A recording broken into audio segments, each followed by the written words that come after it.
ఏం చేయొద్దు, భగవద్గీత, ఆ భగవద్గీత పెట్టి జోగి రమేష్ నకిలీ మద్యం కేసులో పాత్రదానే ఒక్క మాట చెప్పమను. ఏ శిక్షకైనా జోగి రమేష్ సిద్ధంగా ఉన్నాడు అని చెప్పేసి ఆ రోజు చెప్పా, ఈరోజు చెప్తా ఉన్నా. దానికి ఇంతవరకు 2 రోజులు అయింది, సమాధానం లేదు.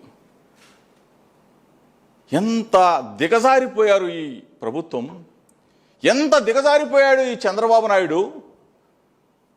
ఒక బలహీన వర్గాలకు సంబంధించిన జోగి రమేష్ని, ఒక గౌడ కులంలో పుట్టిన జోగి రమేష్ని, వంగవీటి మోహన రంగ గారి అడుగులో అడుగు వేసిన ఒక జోగి రమేష్ని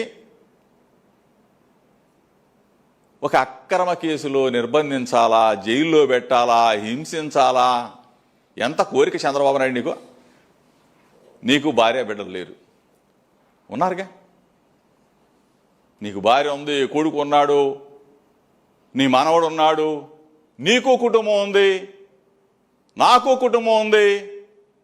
ఇంత దిగజారి ముఖ్యమంత్రి స్థాయి వ్యక్తి ఇంత దిగజారా? నీ బ్రతుకు కూడా ఒక బ్రతుకేనా అని అడుగుతా ఉన్నా. 45 సంవత్సరాల ఇండస్ట్రీ అని చెప్పుకునే నువ్వు, జనార్దన్ ఎవడు? మా ఇబ్రహీంపట్నం. మేము పుట్టింది ఎక్కడ? ఇబ్రహీంపట్నం.